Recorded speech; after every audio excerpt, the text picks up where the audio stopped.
En juillet 1999, sort un des films les plus influents de son époque, le projet Blair Witch. Le film raconte l'histoire de 3 étudiants en cinéma, armés d'une caméra, réalisant un documentaire sur la sorcière de Blair, une vieille légende du Maryland. Sauf qu'en partant enquêter dans les bois de Burkittsville, des choses étranges vont commencer à arriver. La spécificité de ce film, c'est qu'on suit ces 3 étudiants via les rushs qu'ils ont pris dans leur caméra. Et ça, tout au long du film. On est dans une profonde immersion au sein du groupe. Une immersion qui est renforcée par un simple message, au tout début du film. Un message qui dit que ces étudiants sont portés disparus depuis 1994 et que leurs images ont été retrouvées dans les bois. Et ce petit scénario-là, il va faire un carton. Le film est un succès mondial, à tel point qu'il est récompensé à Cannes et qu'il devient, pour l'époque, le film ayant le plus gros retour sur investissement. Mais son plus gros succès sera certainement son influence. Car ce film est à l'origine d'un des piliers de l'horreur ces dernières années, le found footage. Un genre qu'on a vu inonder le monde de l'horreur les années suivant la sortie du film. On a par exemple tous les films Paranormal Activity, The Visit, The Cloverfield, ou encore les 7 films VHS. Oui, il y en a bien 7, et bientôt un 8e. Mais on le voit aussi sur YouTube avec tout un tas de courts-métrages, comme celui de Can Pixel, pour citer que le plus connu. Bref, bien que l'histoire de ce film soit évidemment fausse, il n'en reste pas moins très important pour l'horreur aujourd'hui. Mais quand on y réfléchit un petit peu, le scénario de ce film, il n'est pas si impossible que ça. Ça paraît pas irréaliste de retrouver des médias, des vidéos perdues, qui sont un petit peu étranges. Et c'est même déjà arrivé. Vous l'avez compris, dans cette vidéo, on va parler des médias un petit peu étranges qui ont déjà été retrouvés par hasard. Vous allez voir que le plus souvent, ces enregistrements ils sont retrouvés par la police, mais des fois, ça peut être des personnes comme vous et moi qui retrouvons ces enregistrements. Installez-vous correctement, car on va parler des found footage réels les plus étranges que j'ai pu trouver sur internet.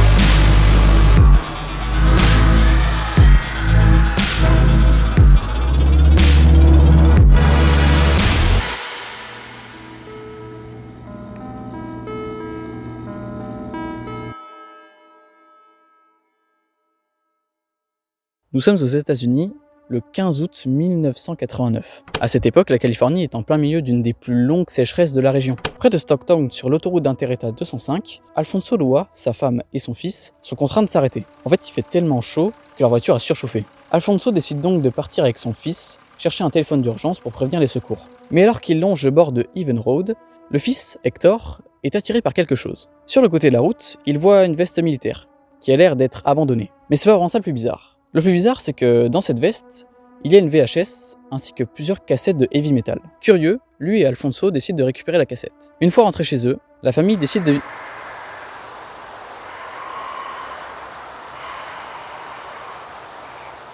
Bon alors là, faut quand même que je vous explique. Le bruit qu'il y a eu là, c'était le bruit d'un renard roux. Et à la caméra, ça s'entend pas très bien, mais moi là, j'ai entendu ça.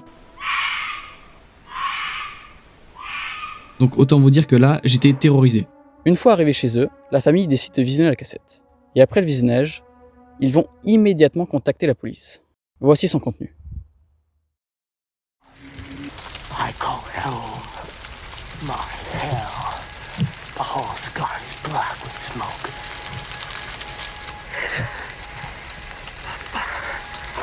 Then I will destroy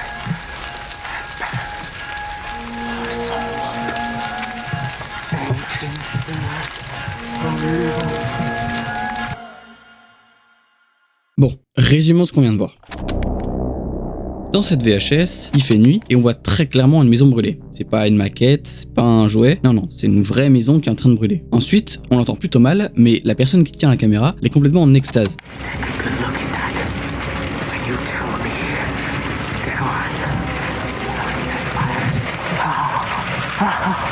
Look at the flames. Listen to the coyote yell. Look at it, Omar.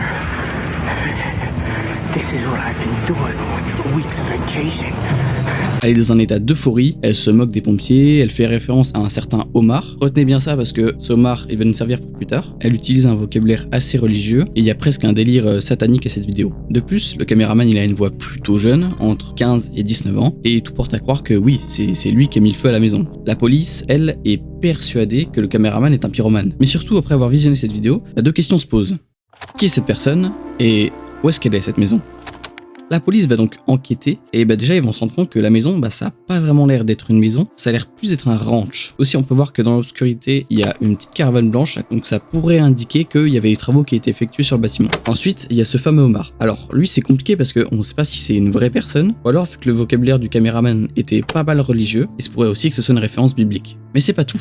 Pour trouver des indices, la police a décidé de retourner sur place, là on a trouvé la VHS, et elle va trouver d'autres trucs. Ils vont trouver un gant, un pilon et un genre de crâne sculpté. Alors c'est un peu aléatoire comme objet, mais la police elle va tout de suite associer ça à du satanisme. De 1 parce que le crâne et le pilon pourraient servir dans des genres de rituels, et de 2 parce qu'on est dans les années 80 et que tout est satanique. Aussi en se rendant sur place, les policiers vont aussi se rendre compte que comme on est vraiment à côté d'une autoroute d'Interétat, cette cassette en fait elle peut venir de n'importe où dans le pays. Donc ça étend beaucoup la zone de recherche. On va aussi se pencher un petit peu sur la veste. Dessus, il y avait un genre d'emblème qui était inconnu. Ça avait rien de militaire. Ce logo, il est noir sur fond orange et il a une forme de bouclier avec des contours noirs. Sur ce logo, il y a une torche et un éclair qui forment un X et ils sont traversés au milieu par une clé. Malgré ça, il n'y a pas vraiment de piste pour retrouver quelqu'un ou même un endroit. Alors pour faire avancer les choses, le 19 septembre 1992, cette affaire va passer dans l'émission Unsolved Mystery, une émission qui présente tout un tas d'affaires, d'histoires et de témoignages non résolus. C'est une émission qui avait l'air plutôt populaire à l'époque et qui était visiblement pas mal regardée. Et après la diffusion de l'émission, la police va recevoir plus de 1600 appels. Et dans ces appels, plusieurs vont avoir un lien. 1600 appels, dont celui de Ed Tarantino, qui affirme que la maison présente sur la vidéo se trouvait à côté de la sienne, c'est-à-dire à Redwood City, une ville située en Californie, sur la péninsule de San Francisco. Plusieurs gens vont indiquer cette ville, Redwood City, et plus précisément au 3 Carlton Court, et toutes ces personnes, elles ont eu raison. On a retrouvé l'emplacement de la maison. L'incendie a donc eu lieu le 15 août 1988 au 3 Carlton Court, à Redwood City, c'est-à-dire à 130 km de l'endroit où la VHS a été retrouvée. Et si vous vous demandez comment on a pu identifier un incendie avec une maison brûlée qui donc n'existe plus, si l'incendie a pu être identifié avec certitude, tout ça c'est à cause d'une énorme coïncidence. Le jour de l'incendie, le capitaine des pompiers de Woodside, John Dellinges, a lui aussi filmé l'incendie et son extinction, tout ça à des fins de formation. Et donc en comparant les deux vidéos, on a bel et bien pu confirmer que cet incendie était celui retrouvé sur la VHS. Alors oui, c'est gros. C'est très très gros comme truc. Faut savoir que déjà là, la police est déjà très satisfaite parce qu'ils espéraient même pas retrouver l'adresse de la maison. Mais le truc le plus fou, c'est que l'endroit où était le pyromane et l'endroit où le capitaine des pompiers avait posé sa caméra était situé à moins de 20 mètres. Le pyromane était littéralement à côté des pompiers lorsqu'il a filmé. C'est un truc de fou. À ce moment-là, la police a plein d'éléments, mais maintenant ils vont concentrer tous leurs efforts sur retrouver qui est l'auteur de tout ça. Si on se replonge dans l'époque, il faut savoir qu'il y avait une vague d'incendies. Il y en a 10 autres qui ont pu être reliés à celui de Redwood City, dont un avec des gens à l'intérieur lorsque l'incendie s'est déclaré. Au total, c'est plus de 2 millions de dégâts qu'il y a eu à cette époque. Donc l'intérêt dans cette affaire, c'était aussi de retrouver le caméraman, mais aussi potentiellement l'auteur de plus d'une dizaine d'incendies. Et ils vont avoir une piste grâce à Doris Lantz qui va affirmer que le certain Omar, nommé dans la vidéo, est son voisin de 17 ans. Omar va donc être interrogé, il va d'abord nier toutes ces accusations, mais il va au final avouer que son ami, que l'on va appeler John, de 19 ans, lui a dit avoir allumé et filmé l'incendie. Ce John, il va d'abord nier les faits. Il va être placé comme le suspect en tête de liste et il va être placé sur surveillance. À ce moment-là, la police est persuadée que John, il est pas vraiment innocent et il y a un événement qui va les renforcer là-dedans. Un incendie va se déclarer dans son garage et la police va retrouver beaucoup de choses bizarres. Ils vont d'abord retrouver le masque et les doigts de Freddy Krueger, mais aussi des couteaux et des lames ensanglantées et des parties d'animaux mutilés. Ouais, visiblement, John est un peu dérangé. Le 27 septembre 1990, John craque lors d'un interrogatoire et avoue 14 autres incendies qu'il a réalisés avec Omar. Et comme ils étaient mineurs au moment des faits, ils vont tous les deux être jugés comme mineurs. Mais c'est pas vraiment fini avec les VHS. Parce que oui, il y a un deuxième found footage dans le found footage, mais les enquêteurs vont retrouver chez lui plusieurs VHS assez étranges. Dans ces enregistrements, ils vont trouver des choses plutôt ok, comme des vidéos de John assez malaisantes déguisées en vampire, des choses très innocentes, ou alors des imitations de Rambo, fait avec Omar dans la forêt, des choses très américaines. And now, to finish the job. Mais il y a aussi des enregistrements assez bizarres, comme des enregistrements de lui déguisé en vampire, armé d'un couteau, et disant, je cite, « Je vais attraper ce gros fils de p*** et je vais le tuer. J'ai faim ce soir, car c'est la nuit, où tous les adorateurs du mal et de Satan débarquent, où Satan ressuscite et accomplit le destin de la haine, du mal et du péché. » Satan rises again and fulfills the destiny of hatred and evil and sin. Mais aussi un enregistrement de lui où on le voit poignarder une poupée qu'il définit comme son père.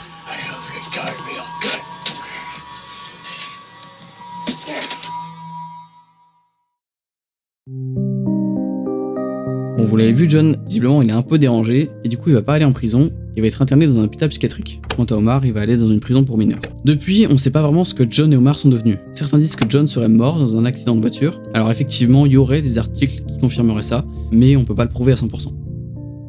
Quelle histoire.